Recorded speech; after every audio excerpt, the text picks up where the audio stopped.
Hey, what's up everybody? This is Josh Shazzy. Just want to say thank you to everyone who's been watching my videos. Feel free to share and repost. Today's video, for those who didn't see my first video that I did earlier this week, was called Removing the Standard, Compromising for a Relationship. Feel free to check that video out. Talk about how many of us are removing the standards off of our life and compromising for a relationship out of our insecurities and fears and stuff, different stuff like that. So feel free to check that video out. But today's video is called Family Before or After.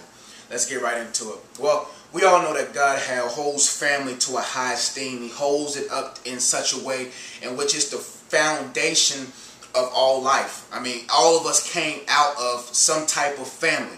We all was born from a mom who came together with the man and produced us. So family was the first institutionalized structure that God had produced on this planet. And if you was Satan, the greatest goal for you is to destroy the image of God, or destroy what God has institutionalized to produce humanity. If you look at our world today, the family structure is the most attacked structure of all time. You have men taken out of homes. You have women working 2 jobs. You have homosexuality. You have parents who don't love their children, don't have time for their children. You have children who dishonor their parents. The family structure of today is so destroyed because Satan knows the value of family. If everyone took care of, held their family to a high esteem, or was responsible for their position in the family, then our world today wouldn't be as chaotic as it is today. For God organized the family structure to keep things going, keeping a legacy going, keeping structure and values intact, coming against the different lusts of this world to come against. That's why a mother by definition is one who nurtures. A father by definition is one who instructs. So if you take those key components out of the home, then you have a child who lacks instruction, or you have a child who lacks nurture. Now, you may have a wife, a mother, and you might have a woman and a man present in the home, but they are not humbling themselves under the title of mother and father. They may be the one that brought you in this world, but they are not acting as one that nurtures or instructs. So you see the strategic plot of Satan to destroy the family. If you destroy the family, the world as of itself will be chaotic. Now, many of us have been programmed to already, for those who are single and those who are in relationships, even those who are in marriages right now, we have been programmed by society to view family as nothing. We may not say it, but we act it out. Many of us at young ages, we've been so bombarded with career, and with dreams and goals and aspirations through, our country of America, which was, one of its main slogans is the pursuit of happiness. We've been pursuing happiness for so long that we have surpassed what it means to uphold a family. You have men that put their families after their careers. You have women that put their family after their careers, after their dreams. We have to understand that this is something that has been strategically designed by Satan to destroy the family. I was like that at one point. I was so focused on producing this and producing that I was neglecting my family. Even though I'm not married to this day and I have no children, but I do have a mother. I do have 4 sisters. I do have a little brother. I do have cousins. I do have family. And I was so programmed to be so focused on that I was neglecting those closest to me. The most valuable asset that you have today is family. It's people. It's community, because these things are the things with eternal value. God is not going to honor you if you're not honoring your family. See, we have to understand this. We have to take a closer look at our lives and say, am I honoring my family? Is my family before or after something that doesn't have any eternal value?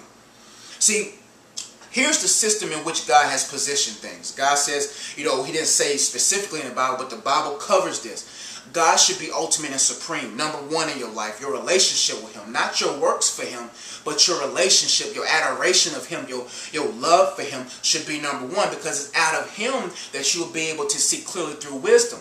Now, after that is the family structure. It's God, then the family structure. You know a person by how their family is structured.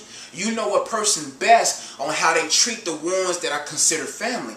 After family is number 3, everything else. See, many of us have confused number 3, as far as God's work. We like to say, well, you know, I'm doing God's work, so that should come before family. Look, you see all these type of pastors. You even see a lot of women do this. Their family structure is destroyed because they have been so focused through their single life and progressing to this climatic elevation to producing their dreams, to the point to where they put their family down. They suppress their family. They leave their children to be raised by society. They leave their husband neglected. They leave their wives neglected, and they wonder why adultery is at an all-time high. We wonder why, you know, abuse is at an all-time high. We wonder why there's such frustration within the foundation of marriage. See, frustration is caused when there's resistance. When I know I should be receiving something, but I'm not receiving it, it causes me to be frustrated. We have to understand that family comes before everything else. As a single person, as a single man, this is what I'm thinking right now. I had to renew my mind.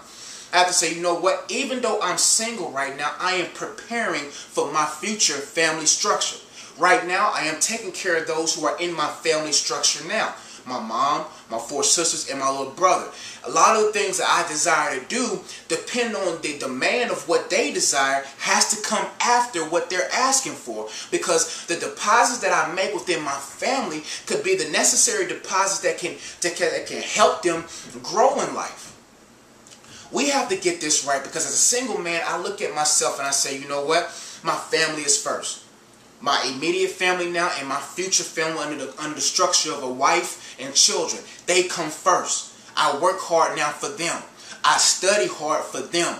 I do what I can for them, not to build such an empire where my family destroys or my home is destroyed, but I build such an empire that says, you know what, if my son, my future son, wants me to be at his basketball game, I don't care what ministry engagement I have, I don't care who asks me to go anywhere, that son, my son comes first. If my daughter was to come to me, my future daughter was to come to me and say, Daddy, I want you to have a tea party with me, and I don't care what I'm working on, that comes afterwards. If my wife says, honey, I need you right now to talk, to listen, I have to already be programmed to say, you know what? Family comes first. No book, no dream, no ministry engagement, no platform should be able to take my focus away from my family. God is not going to judge us by how magnificent our careers are or how many souls we can save out here. He don't give a flip about that if your house is out of order. Think to yourself today, have you been programmed in your mind to focus so much on a dream, a false hope, that you neglect the ones that deserve you? Men, are you so focused on your ministries and your books and your ambitions, your careers, your businesses, that your wife is neglected? That your children is neglected? Women, are you so busy on your image, how you look, or how society views you and your business and your careers that you neglect your husband? How many of us are so caught up in going to church all the time and doing all this ritualistic stuff, but our homes are neglected? We have been deceived, and we got to get it right. Think to yourself today, am I preparing myself to be the best family man possible? Am I doing what it takes now to be the most effective family woman possible? You cannot endeavor to be a husband or a wife if you first not whole as a man and a woman. But as for me, I have to be whole as a man before I can endeavor to be whole as a husband. Because the stuff that I'm not whole in as far as character, integrity, and standards will show up in my marriage and be loopholes for the demonic to come in to separate my family. And I cannot endeavor to be whole as a father if I'm not whole as a husband and if I'm not whole as a man. Are you whole today? What's your mentality like? What are you focused on? Are you putting your family before or after something that has no value? Honor God, honor your family. Thank you for watching my video. For those who don't know, I wrote my first book called Unplug. For the next 30 days or so, 2 months, however God gives me, however long God wants me to, my book is available for free. Add me as a friend. I talk about those different things that we need to unplug from. I have a lot of good concepts on the matter of family. Feel free to share that. Also, check out the rest of my videos. Thank you for watching. Have a blessed day.